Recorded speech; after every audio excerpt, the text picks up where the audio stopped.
सो कैसे हैं आप सब? आई होप आप सब बहुत अच्छे होंगे और बहुत अच्छे से अपनी पढ़ाई कर रहे होंगे। तो चलिए आज की वीडियो की हम शुरुआत करते हैं। आज की क्लास में हम आपके जो सब्जेक्ट में, आपके जो सिलेबस में ज्योग्राफी है, उसमें एक बहुत बड़ा पोर्शन एग्रीकल्चर से रिलेटेड क्वेश्चंस का है। क्लियर? अगर आप किसी भी एग्ज़ाम की तैयारी करते हैं तो आपने देखा होगा कि आपके एग्ज़ाम में ज्योग्राफी से रिलेटेड जो कृषि का पोर्शन होता है उसमें बहुत सारे क्वेश्चंस आते हैं। तो आज के वीडियो में हम इन्हीं क्वेश्चंस को देखेंगे, समझेंगे, ताकि आप अपने एग्ज़ाम की अच्छे से प्रिपरेशन कर पाएँ। क्लियर? तो चलिए आज की क्लास की शुरुआत करते हैं। और ये सारे क्वेश्चन एनसीईआरटी और एससीईआरटी यानी जो आपके स्टेट स्पेसिफिक बुक्स होते हैं उनसे रिलेट करके बनाया गया है। क्लियर? बिना किसी देरी के आज की क्लास की शुरुआत करते हैं हम। तो आज का हमारा पहला क्वेश्चन है कि निम्नलिखित में से खरीफ फसल कौन सी है? क्लियर? निम्नलिखित में से कौन सी खरीफ फसल है? चलिए आपके ऑप्शंस हैं गेहूं, सरसों, चावल और मटर। राइट आंसर बताइए क्या होगा? तो इसका राइट आंसर है चावल। चावल जो है एक खरीफ फसल है। मैं आपको बताती हूँ कि फसलों को मुख्यतः 3 भागों में बांटा गया है। ठीक है, हम मौसम के हिसाब से या कृषि के हिसाब से फसलों को 3 भागों में बांटते हैं। क्लियर? देखिए भारतीय कृषि की भारत जो है वो कृषि की मुख्य विशेषता है। क्लियर? और यहाँ देश की लगभग आधी से ज़्यादा जनसंख्या का भरण पोषण जो होता है वो कृषि से होता है। क्लियर? और ये किस पर डिपेंड करता है? मौसम पर। यानी कि हमारे अगर मौसम सही होता है, अगर हमें प्रचुर मात्रा में वर्षा होती है, हमारे फसलों को अच्छी तरह से उन्हें जल मिलता है, तो ऑब्वियसली फसल अच्छी होगी। और अगर उन्हें अच्छी से बारिश नहीं मिलती है तो ऑब्वियसली फसल खराब होगी। इसलिए हम अपने यहाँ फसलों को मानसून का जुआ कहते हैं। क्लियर? ठीक है। और देखिए इनको 3 भागों में हमने बांट दिया। एक हो गया खरीफ फसल, दूसरी हो गई एक खरीफ फसल मान लीजिए, दूसरी रबी फसल और तीसरी जायद फसल। क्लियर? अब हम समझ लेते हैं कि ये खरीफ फसल, रबी फसल और जायद फसल क्या है। तो अगर मैं आपको क्लियर करूं तो खरीफ फसल के अंतर्गत फसलें जो है वो जून से जुलाई में बोई जाती हैं। क्लियर? और सितंबर से अक्टूबर में काट ली जाती हैं। ये वर्षा काल की फसलें होती हैं। जुलाई से जून की अवधि को, ठीक है, फसल वर्ष कहते हैं। और खरीफ की फसलें जो है ना वो उत्पादन की दृष्टि से दक्षिण पश्चिमी मानसून पर निर्भर करती हैं। उनके वर्षा से इनको लाभ मिलता है। क्लियर? खरीफ फसलों की बुआई के समय अधिकतम तापमान और अधिकतम आर्द्रता की आवश्यकता होती है। ठीक है, जिसकी मुख्य फसलें आप देख लीजिए कौन कौन सी है। तो उसमें धान है, सोयाबीन होगा, अरहर, तिल, मूंग, उड़द, ठीक है, धूप, ये सब सारी चीजें जैसे ज्वार, बाजरा, मूंगफली, कपास, ये सब की सब खरीफ फसल के अंतर्गत आती है। आई होप आप सबको क्लियर है। ठीक है, आगे बढ़ते हैं। ओके, और उसके बाद अगर हम देखते हैं कि खरीफ फसल के बाद अगर हम रबी फसल की बात करते हैं, जस्ट अ मिनट, अगर हम रबी फसल की बात करते हैं तो ये मुख्यतः अक्टूबर से नवंबर में बोई जाती है और अप्रैल से मई में ये काट ली जाती है। ये मुख्यतः जो होती है ना वो शीतकालीन फसलें होती हैं। क्लियर है? और ये पश्चिमी विक्षोभ से वर्षा मिलती है, जिस कारण से ये फसलें उगती हैं, ग्रोथ करती हैं और अच्छी खासी उर्वरक यानी अनाज का भंडारण करती हैं। क्लियर? इसमें अगर हम मुख्य रूप से देखते हैं तो जौ, गेहूं, बाजरा, चना, सरसों, आलू, ये सब की सब रबी फसलों में आती हैं। और एक है जायद फसलें। अब देखिए जायद फसलें क्या है। तो जायद की फसलों को सामान्यतः रबी एवं खरीफ के मध्यवर्ती काल में उगाया जाता है। और इस प्रकार जायद फसलों की जो जायद फसलें वो मार्च में बोई जाती है और जून में काट ली जाती है। इसको हम मुख्य रूप से ग्रीष्म काल की फसलें कह सकते हैं। और इसके हिसाब से अगर हम देखें तो इसमें खीरा, ककड़ी, तरबूज वगैरह फसलें जो हैं वो मुख्य तौर पर देखी जाती हैं। जस्ट अ मिनट, क्लियर है? चलिए दूसरा क्वेश्चन देखते हैं। निम्नलिखित में से कौन सी रबी फसलें? तो मैंने अभी बताया आपको कि रबी फसलें जो है वो अक्टूबर नवंबर में बोई जाती हैं और मार्च अप्रैल में काट ली जाती हैं। अप्रैल मार्च में ये काट ली जाती हैं और ये मुख्यतः शीतकालीन फसलें होती हैं। तो कौन सी फसलें होंगी? ऑब्वियसली आपका राइट आंसर होगा गेहूं। क्लियर है? ठीक है, अगर मैं गेहूं से रिलेटेड आपको कुछ और फैक्ट्स बताऊं तो आप इन सब चीज़ों को ध्यान रखिए। तो देखिए, ये एक रबी फसल के अंतर्गत आती है और गेहूं कृषि के लिए उपजाऊ मिट्टी है, दोमट किस्म की मिट्टी, ठीक है। और ठंडी जलवायु व वार्षिक, इसकी जो वार्षिक वर्षा हम देखें तो जहां 50 सेंटीमीटर, ठीक है, 50 से 75 सेंटीमीटर, अगर हम अप्रॉक्स की बात करते हैं तो 50 से 75 सेंटीमीटर से अधिक जहां वर्षा होती है वहां पे गेहूं की खेती के लिए अच्छी मानी जाती है, ठीक है, क्लियर। आगे देखते हैं हम। और इसके लिए अगर हम तापमान की बात करते हैं तो 10 डिग्री से लेकर 15 डिग्री सेल्सियस तक का तापमान इसके लिए अनुकूल माना जाता है। यह भारत की कुल भूमि पर उगाई जाने वाली धान के बाद, यानी कि चावल के बाद, ये दूसरी मुख्य फसल है। कौन सी? गेहूं। इतना आप याद रखिए, क्लियर।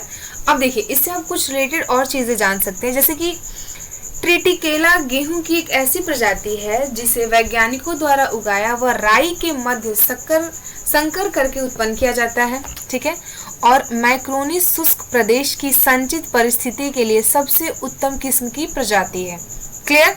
और इसका उत्पाद जो है वो राजस्थान, मध्य प्रदेश आदि राज्यों में देखा जाता है और इसे कठोर गेहूं यानी हार्ड व्हीट के नाम से भी जाना जाता है, ओके। और करनाल, बंग एवं रस्ट गेहूं की फसलों में लगने वाले प्रमुख रोग हैं, क्लियर है, आप याद रखिए। उसके बाद गेहूं में 8 से लेकर 15% प्रोटीन, लगभग 1.5, कितना, लगभग 1.5 क्या पाया जाता है, वसा, किसमें, गेहूं में, क्लियर सॉरी। और कार्बोहाइड्रेट की मात्रा इसमें 70% पाई जाती है। गेहूं में सबसे अधिक कार्बोहाइड्रेट की मात्रा पाई जाती है, क्लियर।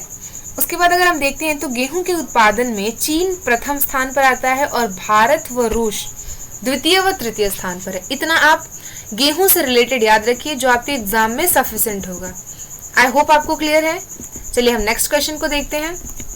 तीसरा क्वेश्चन हमारा ये कहता है कि निम्नलिखित में से किस राज्य में वन का सबसे अधिक विस्तार है। आपके ऑप्शंस हैं केरल, कर्नाटक, मध्य प्रदेश और उत्तर प्रदेश। चलिए आप आंसर बताइए। तो इसका राइट आंसर होगा मध्य प्रदेश। मध्य प्रदेश जो है वो वनों का सबसे अधिक विस्तार मध्य प्रदेश में देखा जाता है, क्लियर। नेक्स्ट क्वेश्चन देखिए। नेक्स्ट क्वेश्चन हमारे पास है कि जूट के उत्पादन में कौन सा राज्य अग्रणीय है। बताइए, जूट के उत्पादन में कौन सा राज्य श्रेष्ठ है। सबसे पहले कौन सा राज्य आता है। आपके ऑप्शंस है बिहार, असम, उड़ीसा और एक और ऑप्शन कौन सा है, just a minute, Paschim Bangal. Right answer बताइए। तो इसका राइट आंसर होगा पश्चिम बंगाल। जूट के उत्पादन में पश्चिम बंगाल श्रेष्ठ, मतलब सबसे पहले स्थान पर आता है। कुछ इसके भी पॉइंट्स हैं जो हम समझ लेते हैं। देखिए, जूट एक अखाद्य खरीफ फसल है, यानी हम जूट को खा थोड़ी सकते हैं, ठीक है। जूट उत्पादन के लिए उष्ण एवं आर्द्र जलवायु की आवश्यकता होती है और ये दोमट मिट्टी पर ये फसल उगती है। अगर हम तापमान की बात करते हैं तो 25 डिग्री से 30 डिग्री सेल्सियस इसके लिए तापमान चाहिए और वर्षा कितनी चाहिए, तो 160 से 200 सेंटीमीटर तक, क्लियर, ठीक है। भारत का स्वर्णिम तंतु कहते हैं इसको। और पश्चिम बंगाल, बिहार, असम, इससे लगे जो पूर्वी भाग है ना, वो वहाँ की ये मुख्य फसल है। आई होप आपको क्लियर है। चलिए नेक्स्ट क्वेश्चन देखते हैं, just a minute. Next question, पांचवा क्वेश्चन आपके सामने है कि गेहूं के उत्पादन में कौन राज्य आगे है। आपके ऑप्शंस हैं, एक सेकंड, आपके ऑप्शंस हैं उत्तर प्रदेश, आपका पहला ऑप्शन है मध्य प्रदेश, दूसरा ऑप्शन है उत्तर प्रदेश, तीसरा ऑप्शन है बिहार और चौथा ऑप्शन है महाराष्ट्र। आपका राइट आंसर हो जाएगा उत्तर प्रदेश। गेहूं की खेती के लिए गेहूं के उत्पादक राज्यों की अगर हम बात करते हैं तो उत्तर प्रदेश सबसे आगे आता है, ठीक है, क्लियर है। गेहूं के बारे में हमने कुछ चीजों को देखा, आप उसको याद रखिए, समझिए। मैं फिर से एक बार रिपीट कर देती हूँ। गेहूं में 8 लेके 15% तक 15% तक प्रोटीन पाया जाता है। इसमें फैट की मात्रा 1.5% तक होती है और लगभग 65 to 70% गेहूं में कार्बोहाइड्रेट निहित होता है। और गेहूं में जो भी एक ग्लूटेन नामक प्रोटीन है वो पाया जाता है। और गेहूं के उत्पादन में चीन प्रथम स्थान पर आता है, भारत व रूस द्वितीय और तृतीय स्थान पर है। गेहूं से रिलेटेड आप इतना याद रखिए, इतना जरूर याद रखिए। क्लियर? इससे ज्यादा याद रखते हैं तो और अच्छी बात है, बट इतना आप जरूर याद रखिए। क्लियर है? चलिए एक सेकेंड, नेक्स्ट क्वेश्चन हम देखते हैं। तो हमारा छठा क्वेश्चन क्या कहता है? छठा क्वेश्चन कहता है कि चावल के उत्पादन में कौन राज्य प्रथम है? आपके ऑप्शंस हैं बिहार, मध्य प्रदेश, एक सेकंड, बिहार, मध्य प्रदेश, उत्तर प्रदेश और पश्चिम बंगाल। आंसर बताइए। तो इसका राइट आंसर होगा पश्चिम बंगाल। चावल के उत्पादन में पश्चिम बंगाल प्रथम स्थान पर आता है। हम इसकी बात कर लेते हैं। तो इससे रिलेटेड कुछ फैक्ट्स हैं, कुछ की पॉइंट्स हैं जो आपको ऑब्वियसली याद रखना चाहिए। देखिए, चावल अगर हम बात करते हैं तो चावल में विटामिन ए की कमी को दूर करने के लिए वैज्ञानिकों ने आनुवांशिक विज्ञान की सहायता से बीटा कैरोटीन युक्त पीले रंग की चावल का निर्माण किया। इसे हम गोल्ड राइस के नाम से भी जानते हैं। ठीक है, किसके नाम से जानते हैं? गोल्ड राइस के नाम से भी जानते हैं। और इसमें बीटा कैरोटीन की अधिकता पाई जाती है, जो शरीर के अंदर विटामिन ए में परिवर्तित हो जाता है। कुछ और जानिए तो डपोग विधि के द्वारा जापान और फिलीपींस है उसमें चावल का उत्पादन किया जाता है। चावल के उत्पादन में भारत चीन के पश्चात विश्व में दूसरा स्थान रखता है। और देखिए, और खेरा धान में लगने वाला एक प्रमुख प्रकार का रोग है। धान में फसलों उत्पादन में नाइट्रोजन की आपूर्ति हेतु उर्वरक के रूप में अजोला व नील हरित वैशाल का उपयोग किया जाता है। क्लियर है? इतना आप इससे रिलेटेड याद रखिए। और भारत में कृषि निर्देशालय द्वारा विकसित धान की प्रथम बौनी प्रजाति जया थी। कौन थी? जया थी। क्लियर है? और इसके प्रमुख राज्यों की बात कर लेते हैं हम। तो भारत में चावल उत्पादन के भौगोलिक क्षेत्रों के अंतर्गत पश्चिम बंगाल, पूर्वी तटीय क्षेत्र, प्रमुख डेटाइल क्षेत्र और ब्रह्मपुत्र का मैदान जो है, हिमालय के गिरिपद पहाड़ियों का जो क्षेत्र है, ये सब प्रमुख हैं। और भारत में कृष्णा और गोदावरी के क्षेत्र को चावल का कटोरा कहते हैं।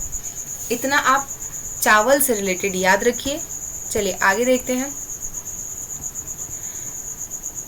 एक सेकंड,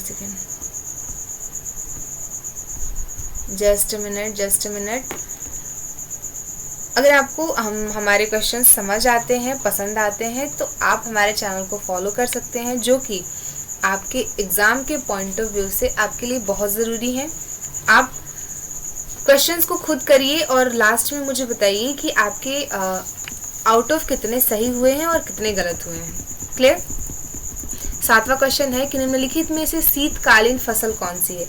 अब आप मुझे बताइए कि शीतकालीन फसल कौन सी है। मैंने आपको गेहूं और चावल यानी रबी और खरीफ दोनों फसलों के टाइप्स को बताया। ये भी बताया कि वो कौन से मौसम में बोई जाती है और कब काटी जाती है। तो आप मुझे इसका आंसर करिए। देखिए, शीतकालीन अगर हम फसलों की बात करते हैं तो शीतकालीन फसलों में कौन है? गेहूं है। ठीक है, गेहूं एक शीतकालीन फसल है। क्लियर? अब आप मुझे कमेंट बॉक्स में बताइए कि गेहूं रबी फसल के अंतर्गत आता है या खरीफ फसल के अंतर्गत, और इसकी बुआई कब होती है और कटाई कब होती है। क्लियर है? तब तक हम अपना नेक्स्ट क्वेश्चन देखते हैं।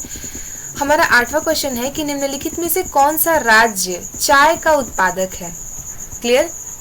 कौन सा राज्य चाय का उत्पादक है? ठीक है, आंसर आपके ऑप्शंस हैं झारखंड, महाराष्ट्र, असम। एक और आंसर होगा, एक और ऑप्शंस होंगे, वो है पश्चिम बंगाल। इसका राइट आंसर है असम। चाय के उत्पादक में अगर हम बात करते हैं तो असम जो है वो चाय के उत्पादक में प्रमुखता रखता है। क्लियर? अब हम चाय से रिलेटेड कुछ फैक्ट्स हैं उसको जान लेते हैं, जो कि हमारे एग्जाम के पॉइंट ऑफ व्यू से बहुत ज़्यादा ज़रूरी हैं। चलिए देखिए, चाय एक चीनी मूल का पौधा है। इसका क्या मतलब है? चीनी मूल का पौधा का क्या मतलब है ना? चीनी मूल का पौधा है, इसका क्या मतलब है? तो भारत में इसका रोपण अंग्रेजों द्वारा प्रारंभ किया गया था और भारत जो है ना वो इसका सर्वश्रेष्ठ उत्पादक, मतलब कि हम इसको बहुत ज़्यादा, हमारे यहाँ खेती भी इसकी श्रेष्ठता से होती है और सबसे बड़ा उपभोक्ता भी हम ही है। मतलब हम बहुत ज़्यादा इसको ग्रो अप करते हैं और फिर इसका यूज़ भी हम ही करते हैं। क्लियर? चाय एक प्रकार की रोपण और बगानी फसल का उदाहरण है और इसका उत्पादन उष्ण व उपोष्णकटिबंधीय जलवायु में की जाती है और इसकी ये लेटराइट मिट्टी पर की जाने वाली एक फसल है और ये ढलाव एवं पहाड़ी यानी कि जो इसकी खेती होती है वो ऐसी पहाड़ियों पर की जाती है। क्लियर? चाय की मुख्यतः दो किस्में पाई जाती है जिसमें पहला है बोहिया तथा जो या चीनी आप उसको कह लीजिए और एक है असमी या इसको हम असामिका के नाम से भी जानते हैं। चाय के मुख्य उत्पादक देशों की अगर हम बात करते हैं तो या राज्यों की बात कर लेते हैं पहले, तो उसमें है पश्चिम बंगाल, तमिलनाडु, नीलगिरी की पहाड़ी, केरल। और इसके प्रमुख क्षेत्रों की अगर हम बात करते हैं तो ये कनान देवन पहाड़ी, नीलगिरी याद रखिए पश्चिमी घाट और पूर्वी घाट को जोड़ने वाली पहाड़ी भी है। ठीक है, उसमें क्या है, कुशाली है, धर्मशाला है। और चाय एक श्रम आधारित फसल है और इसके लिए सस्ता व कुशल श्रम की आवश्यकता होती है क्योंकि चाय की जो पत्तियां होती है ना इसको हाथों से तोड़ना पड़ता है। क्लियर? एक सेकंड, इसकी पत्तियों को हाथों से तोड़ना होता है तो इसके लिए आप कोई मशीन नहीं लगा सकते हो। इसकी पत्तियों को आपने देखा होगा मूवीज में या सीरियल्स वगैरह में कि क्या होता है कि वो टोकरी को अपने ऐसे रख के और फिर वो उनमें पत्तों को चुन चुन के उसमें रखती हैं। क्लियर है ना? एक सेकंड कहाँ थे हम? ठीक है, तो चाय के उत्पादन में सबसे बड़ा राज्य जो है वो है असम और इसकी एक और है कि भारतीय चाय बोर्ड जो है वो कोलकाता में खोला गया है। क्लियर? यहाँ तक आपको समझ आया? क्वेश्चन नंबर 9 देख लेते हैं कि कहवा का सबसे अधिक उत्पादन किस राज्य में होता है। तो कहवा, आपको पता है कहवा का सबसे अधिक उत्पादक करने वाला जो राज्य है वो हमारा कर्नाटक है। क्लियर? इससे रिलेटेड आप कुछ पॉइंट्स को समझिए। देखिए, कहवा की खेती के लिए उष्ण आर्द्र जलवायु की आवश्यकता होती है। कितना तापमान चाहिए हमें? तो 16 डिग्री सेल्सियस से लेकर 28 डिग्री तापमान। और वर्षा कितनी चाहिए? तो 150 से लेकर 250 सेंटीमीटर तक। ठीक है, और इसमें गहरी भुरभुरी किस्म की मिट्टी चाहिए। आप इसको दोमट मिट्टी या लावा मिट्टी भी कह सकते हो, वैसी मिट्टी चाहिए। क्लियर?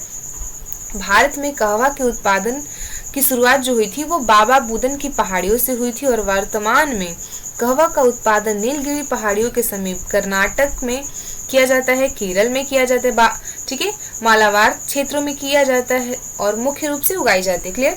विश्व का लगभग 3.14% उत्पादन भारत में होता है और भारत में कहवा की दो किस्में पाई जाती है। कौन कौन सी? अरेबिका और कौन सी एक कौन है? रोबास्टा उगाई जाती है और रोबास्टा किस्म की कॉफी का उत्पादन भारत में अत्यधिक मात्रा में किया जाता है और कॉफी बोर्ड भारत के बेंगलोर में स्थित है। क्लियर? और भारत विश्व में कॉफी का 6वां सबसे बड़ा उत्पादक राज्य है। ठीक है, और 5वां सबसे बड़ा निर्यातक देश है। और कितना निर्यात होता है हमारे यहाँ से? तो आप सोचिए, लगभग 70%, मतलब कि कितना बड़ा भाग हम निर्यात करते हैं। क्लियर है? 70% हम निर्यात करते हैं। आई होप आपको कॉफी से रिलेटेड ये जो कुछ फैक्ट्स हैं वो क्लियर हुए, याद हुए। क्लियर? अगला क्वेश्चन देखते हैं। देखिए, महाराष्ट्र किस फसल की खेती के लिए प्रसिद्ध है?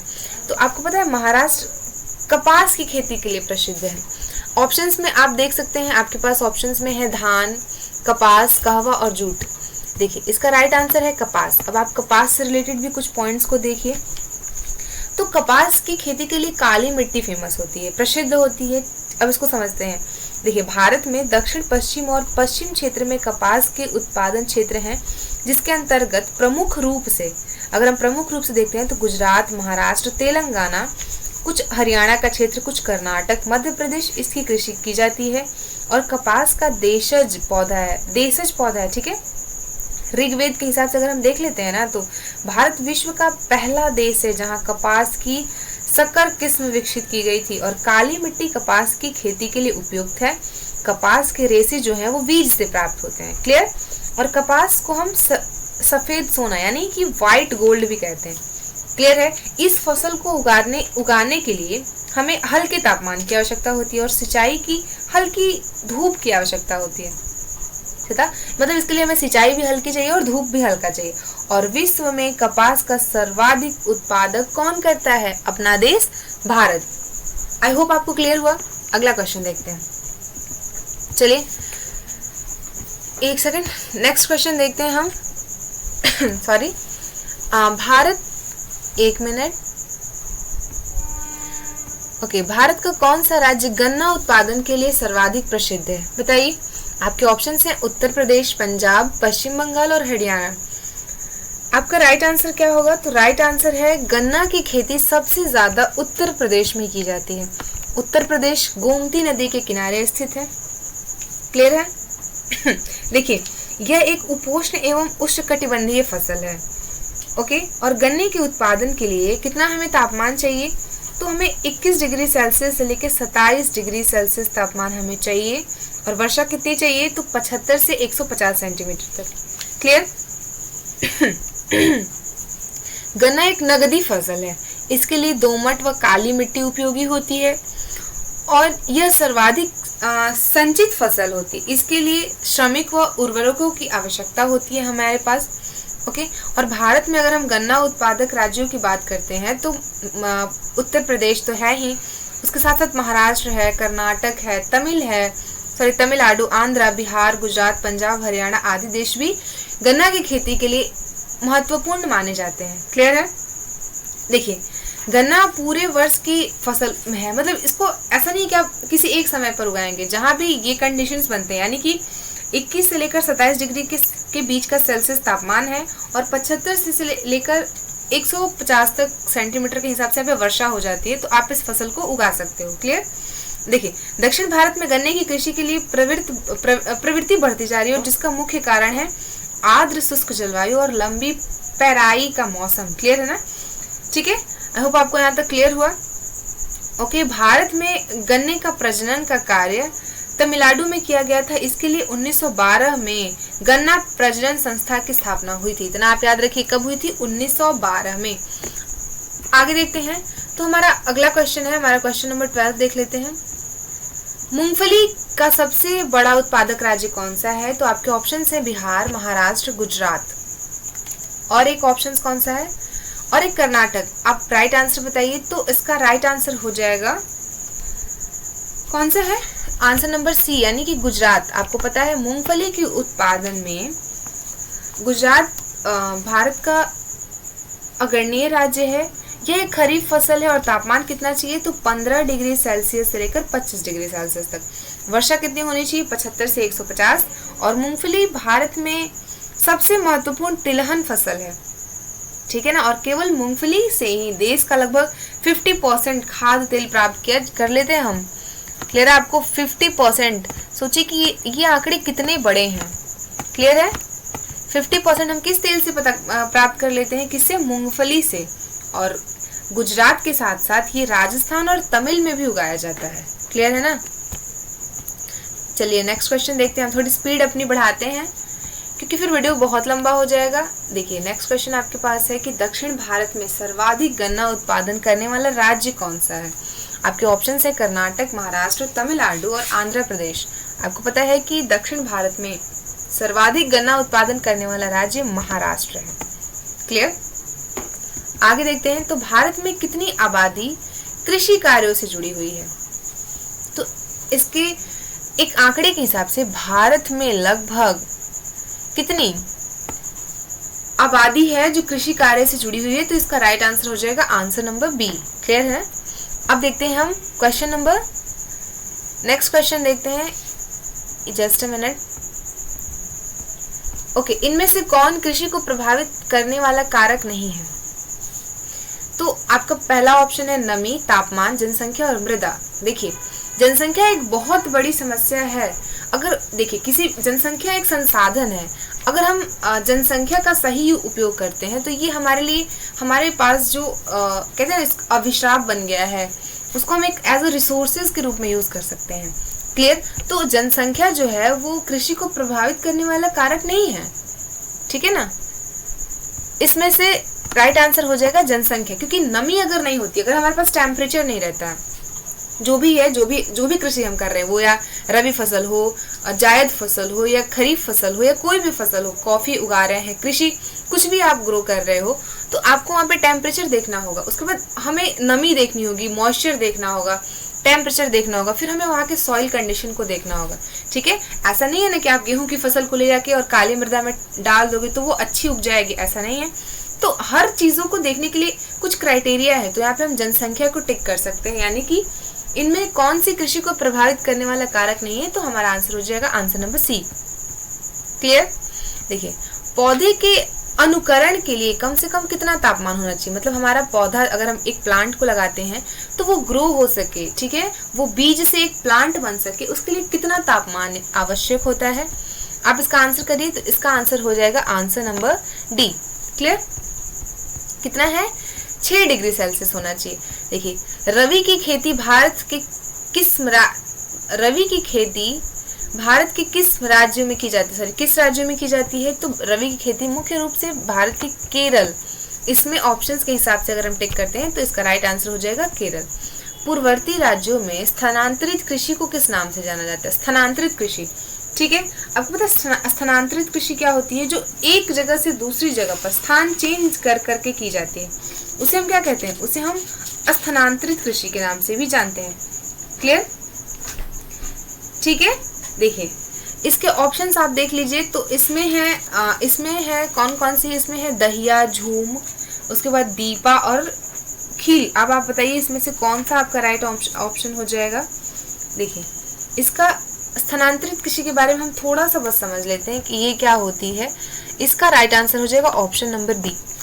समझिए, यह कृषि की सबसे प्राचीनतम विधि होती है और इसके अंतर्गत किसी विशेष स्थान की वनस्पति को काट कर, ओके, या जलाकर साफ कर दिया जाता है और फिर उस पर कृषि की जाती है। अतः इसे कर्तन या दलहन प्रणाली या पैड़ा पद्धति भी कहते हैं। कुछ वर्षों तक उस भूमि पर कृषि करने के बाद भूमि की उपजाऊ शक्ति कम हो जाती है, ओके, और परिणाम स्वरूप अगर हम देखें तो कृषक उस भाग को छोड़कर दूसरे भाग पर कृषि करने लगते हैं। क्लियर है। भारत के उत्तर पूर्वी प्रदेश में मुख्यतः असम है, मणिपुर है, मेघालय है, नागालैंड है, त्रिपुरा है, अरुणाचल प्रदेश है। ठीक है, इस कृषि यानी कि क्या है, स्थानांतरित कृषि करने के लिए प्रसिद्ध है। क्लियर। अलग अलग राज्यों में अलग अलग तरह से कृषि की जाती है। क्लियर है आपको। देखिए, चलिए आगे देखते हैं हम। अगला क्वेश्चन हमारा कि झारखंड में स्थानांतरित कृषि को क्या कहते हैं, झारखंड में क्या कहते हैं। ठीक है, तो झारखंड में स्थानांतरित कृषि को क्या कहते हैं, आपके ऑप्शंस हैं। पहला ऑप्शन है पामलू, पौड़ू, करुआ और कुमरी। इसका राइट आंसर हो जाएगा answer number C. Okay, next question देखते हैं। भारत में शुद्ध बोई गई भूमि कितना हेक्टेयर है, मतलब कितने हेक्टेयर पे हम अगर एक आंकड़े के हिसाब से देखते हैं तो शुद्ध कृषि होती है, शुद्ध बोई गई है। क्लियर। तो वो कितनी है, 14 करोड़ हेक्टेयर पर शुद्ध कृषि की जाती है। आपका राइट आंसर हो जाएगा ऑप्शन नंबर सी। क्लियर, कोई डाउट। ठीक है, नेक्स्ट क्वेश्चन देखते हैं। क्वेश्चन नंबर 21 आपकी स्क्रीन पर है कि पंजाब की कितनी प्रतिशत भूमि कृषिरत भूमि है, मतलब कितने परसेंटेज भूमि पर कृषि कार्य किया जाता है। तो आपके ऑप्शंस हो जाएंगे 84.84% भूमि पर कृषि कार्य किया जाता है। क्वेश्चन नंबर 22 देखिए, निम्नलिखित में से कौन खरीफ फसल नहीं है। ठीक है, आपके ऑप्शन से धान, गेहूं, मूंगफली और कपास। आपका राइट आंसर हो जाएगा कि धान जो है, ठीक है, कौन सा है, गेहूं एक खरीफ फसल नहीं है, जबकि गेहूं कौन सी फसल है, गेहूं एक रबी फसल है, ओके, और धान एक खरीफ फसल है। क्लियर। निम्नलिखित में से कौन रबी फसल नहीं है, ये चीजें आपको बहुत कंफ्यूज करती है। तो आप रबी फसल, खरीफ फसल और जायद फसल, इनको बोते समय तापमान, ठीक है, और वर्षा कितनी चाहिए, कौन सी मिट्टी है, ये आप एक बार क्लियर कर लीजिए जिससे आप एग्जाम में कंफ्यूज ना हो। निम्नलिखित में से कौन सी रबी फसल नहीं है, अभी मैंने ऊपर पूछा, ऊपर क्वेश्चन में था कि कौन सी खरीफ फसल नहीं है, अब बताइए कौन सी रबी फसल नहीं है। तो आपको पता है इसमें गेहूं है, चना है, सरसों है और मकई है। इसमें से खरीफ फसल, रबी फसल कौन सी नहीं है, इसमें से मकई जो है वो रबी फसल नहीं है। क्लियर है। क्वेश्चन नंबर 24 आपके स्क्रीन पर है कि इनमें कौन धान की एक फसल नहीं है। ऑप्शन है आपके अमन, सुमन, ओस और बोरो। इसमें से जो सुमन है वो एक धान की फसल नहीं है। ओके, क्वेश्चन नंबर 25, धान की खेती के लिए के अंतर्गत सर्वाधिक भूमि किस राज्य में है? अब आपके ऑप्शन से पंजाब, पश्चिम बंगाल, बिहार और केरल। इसका राइट आंसर हो जाएगा Kerala. Kerala. Clear. Question number 26 देखिए, धान का प्रति हेक्टेयर उत्पादन सबसे अधिक किस राज्य में किया जाता है? ऑप्शन से पंजाब, बिहार, उत्तर प्रदेश और पश्चिम बंगाल। राइट आंसर है पंजाब। क्लियर। क्वेश्चन नंबर 27, ज्वार की सबसे अधिक खेती किस राज्य में की जाती है? ज्वार और बाजरे की बात हो रही है यहाँ पे, तो ज्वार की खेती सबसे अधिक महाराष्ट्र में की जाती है। क्लियर है? सबसे अधिक महाराष्ट्र में ज्वार की कृषि की जाती है। बाजरा उत्पादन में कौन सा राज्य प्रथम है? बताइए। अभी मैंने ज्वार पढ़ा और नीचे बाजरा, तो गुजरात जो है वो किसके उत्पादन में? तो बाजरे के उत्पादन में प्रथम राज्य है। क्लियर है? इनमें कौन निर्वाह कृषि की उपज नहीं है? देखिए, इसमें से कौन नहीं है? तो इसमें गन्ना जो है वो निर्वाह कृषि के अंतर्गत नहीं आता। क्लियर है ना? गन्ना एक निर्वाह कृषि नहीं है। धान, गेहूं ये खाद्यान्न फसलें हैं और गन्ना एक second just a few minute. Okay, गन्ना ये आंसर। ओके, मैंने क्वेश्चन आंसर नंबर डी पे टिक कर दिया था। ओके, अगर आपको हमारे क्वेश्चंस की सीरीज पसंद आती है और अगर आप चाहते हैं कि हम अलग अलग सब्जेक्ट के क्वेश्चंस को आपके लिए लाएं, तो आप इसके लिए कमेंट करिए, हम बिल्कुल आपके लिए क्वेश्चंस को लेकर आएंगे। चलिए देखते हैं। स्थानांतरित कृषि के अंतर्गत निम्न में से किस फसल का उत्पादन नहीं किया जाता? आपके ऑप्शन से कपास, मक्का, जौ और केला। इसका राइट आंसर हो जाएगा कपास। क्लियर है?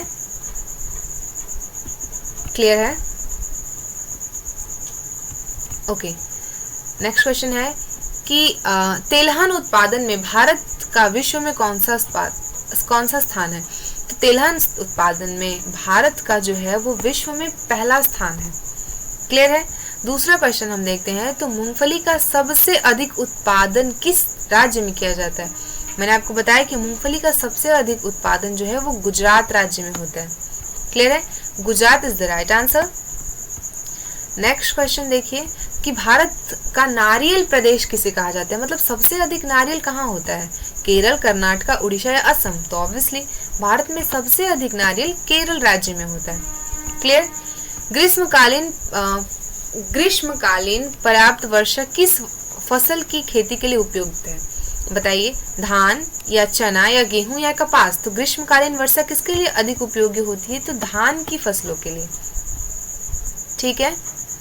पंजाब किस फसल का सर्वाधिक उत्पादक है? तो पंजाब गेहूं का।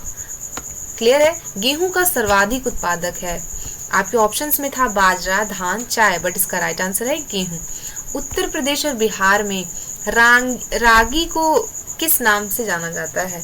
तो ये मडुआ एक फसल होती है, इसको जाना जाता है रागी के नाम से। इनमें से कौन दलहन की फसल नहीं है? आपके ऑप्शंस है चना, अरहर, बाजरा और मसूर। आपका राइट आंसर हो जाएगा क्या है? बाजरा। बाजरा एक कौन सी फसल नहीं है? चलिए, चाय किस प्रकार की कृषि फसल है? तो चाय एक रोपण कृषि फसल है। क्लियर है? चाय कैसी कृषि फसल है? तो चाय एक रोपण कृषि फसल है। नेक्स्ट क्वेश्चन देखिए, अरेबिका और रोबास्टा किस फसल के प्रकार है? मैंने आपको अभी बताया था कि कहवा इसके दो प्रमुख प्रकार हैं। कौन कौन से? अरेबिका और रोबास्टा। ये कहाँ किसके हैं? कहवा के। दो प्रकार के फसल हैं। असम में चाय के कितने बागान हैं? तो असम में चाय के 750 बागाने हैं लगभग। ओके। कपास उत्पादन में एक गांठ कितने किलोमीटर की होती है? तो कपास उत्पादन में एक जो गांठ होती है वो कितने की होती है? एक सेकेंड।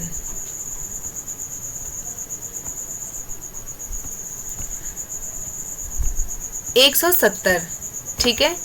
कपास उत्पादन में एक गांठ कितना किलोग्राम की होती है? तो वो होती है 170 किलोग्राम की।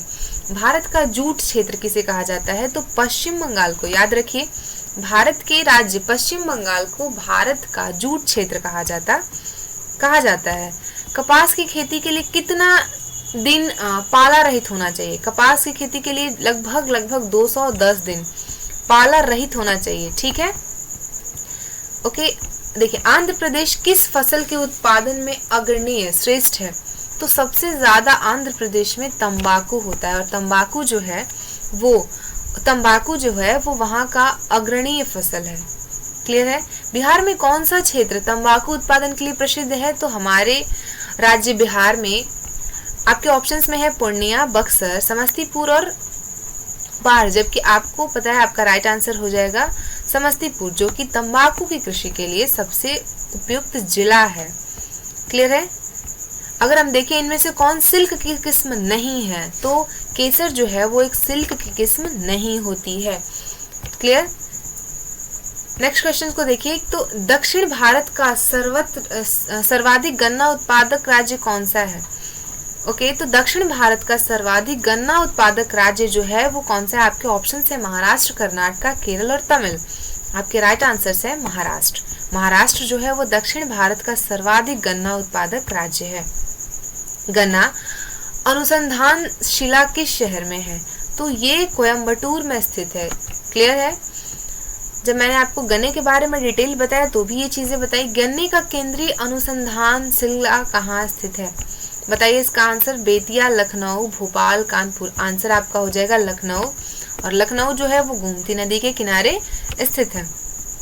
ये आप याद रखिए। सहज से गहनता को प्रभावित करने वाला कारक नहीं है।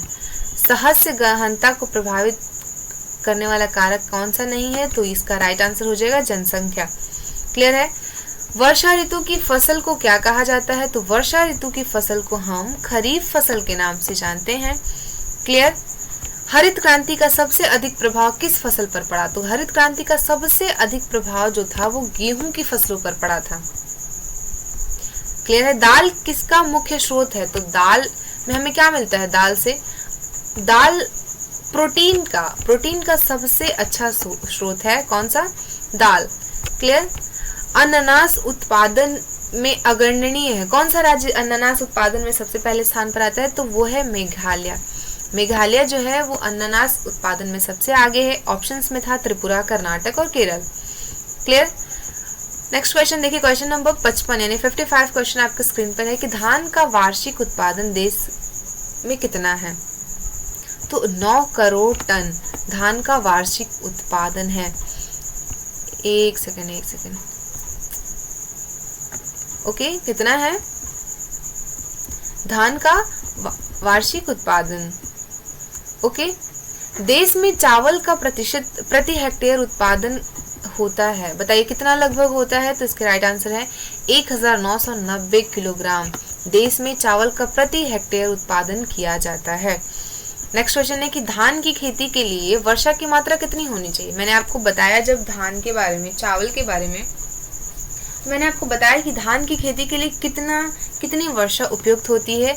आपके ऑप्शंस हैं 100 से 110 सेंटीमीटर, 50 से 100 सेंटीमीटर, 100 से 150 सेंटीमीटर और 100 से 200 सेंटीमीटर। इसका राइट आंसर हो जाएगा 100 से 200 सेंटीमीटर तक हमें वर्षा की मात्रा चाहिए। गेहूं का वार्षिक उत्पादन देश में कितना होता है?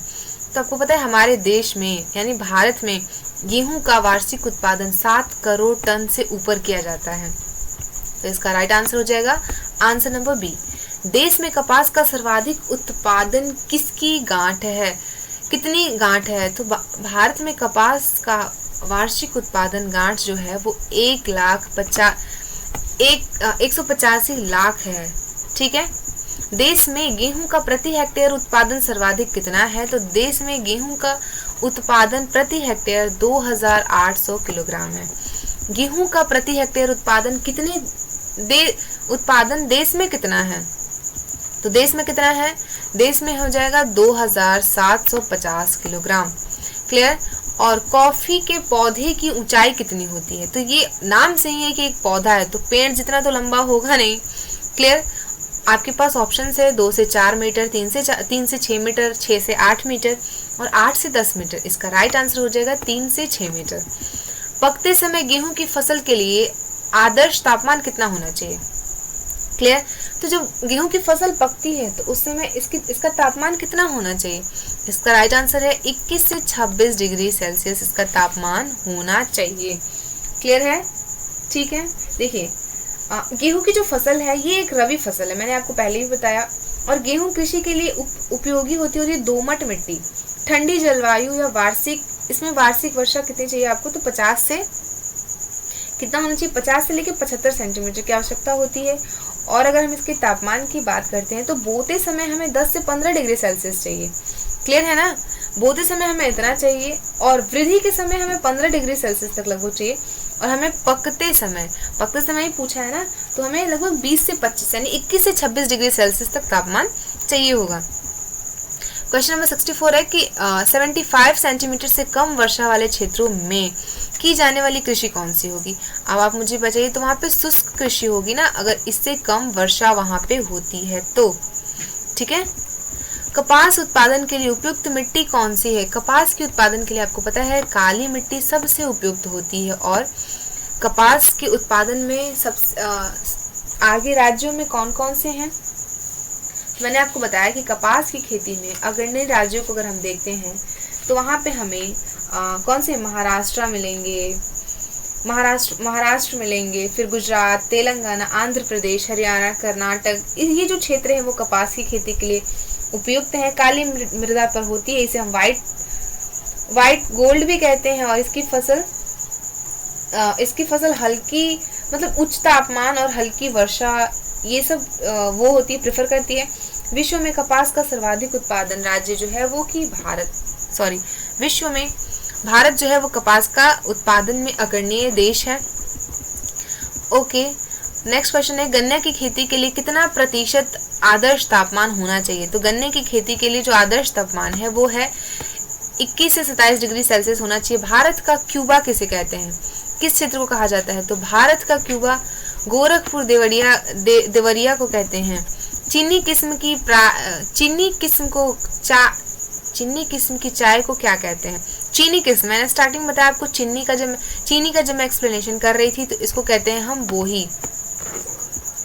ठीक है। निम्नलिखित में से किस स्थान की चाय को सर्वोत्तम चाय माना जाता है, आप आंसर करिए। तो ऑप्शंस में है आपके जलपाईगुड़ी, दार्जिलिंग, उसके बाद है तवांग और माउंट आबू। आपको पता है दार्जिलिंग की चाय को चाय के सर्वोत्तम किस्मों में माना जाता है। और रेशम का कीड़ा पालना क्या कहलाता है, तो रेशम के कीड़े को पालना सेरिकल्चर कहते हैं, इसका राइट आंसर है। उसके बाद है कर्तन दहन कृषि किसे कहा जाता है, तो झूम कृषि को हम कर्तन और दहन कृषि भी, यानी काट के लोग जला देते, झूम कृषि को कहते हैं। भारत की अर्थव्यवस्था को मय आधार क्या है, तो भारत की अर्थव्यवस्था का मध्य आधार तो ऑब्वियसली कृषि है।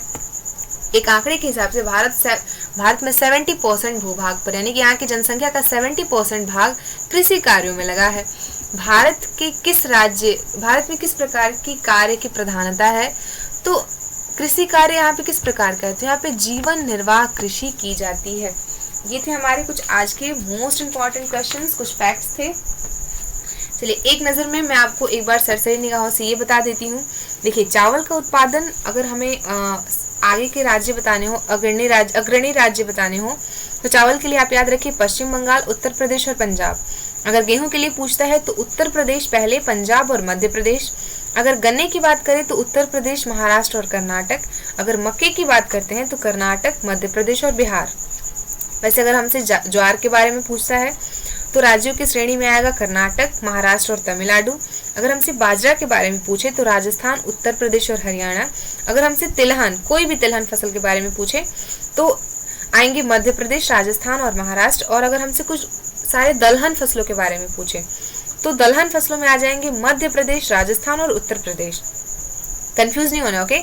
अगर चाय और कॉफी में पूछता है तो चाय में अग्रणीय राज्य में होंगे कर्नाटक, केरल और तमिल। और चाय में पूछे तो असम, पश्चिम बंगाल और इधर तमिलनाडु और केरल। और कपास की बात करें तो महाराष्ट्र, गुजरात और तेलंगाना। और नारियल की खेती की अगर बात करता है तो केरल, कर्नाटक, तमिलनाडु और आंध्र प्रदेश। अगर रबड़ के उत्पादन में पूछा जाए तो आप बताइए केरल, तमिल और त्रिपुरा। अगर फलों के उत्पादन में पूछा जाए तो आंध्र प्रदेश, महाराष्ट्र और उत्तर प्रदेश। और अगर हमसे सब्जियों के बारे में पूछता है तो पश्चिम बंगाल, उत्तर प्रदेश, मध्य प्रदेश और बिहार। अगर हमसे सोयाबीन के बारे में पूछा जाए तो मध्य प्रदेश, महाराष्ट्र और राजस्थान। अगर हमसे अरहर के बारे में पूछा जाता है तो कर्नाटक, महाराष्ट्र और मध्य प्रदेश। अगर हमसे चना के बारे में पूछा जाए तो उसमें होंगे मध्य प्रदेश, राजस्थान और महाराष्ट्र। और अगर हमसे मूंगफली के बारे में पूछा जाए तो गुजरात, राजस्थान और तमिल। अगर हमसे सरसों इसके बारे में पूछे तो राजस्थान है, हरियाणा, उत्तर प्रदेश। सूरजमुखी के बारे में कर्नाटक, उड़ीसा और हरियाणा। और अगर हमसे जूट के बारे में पूछे तो पश्चिम बंगाल, बिहार, असम होंगे। और कुल खाद्यान्न फसलों में उत्तर प्रदेश, मध्य प्रदेश और पंजाब। सॉरी, आई होप आपको क्लियर हुआ हो, समझ आया हो। इसी के साथ आज की क्लास में बस इतना ही। आपसे फिर मिलेंगे किसी नेक्स्ट टॉपिक के साथ, नेक्स्ट वीडियो के साथ। तब तक के लिए थैंक यू सो मच। पढ़ते रहिए, स्वस्थ रहिए और मस्त रहिए। जय हिंद।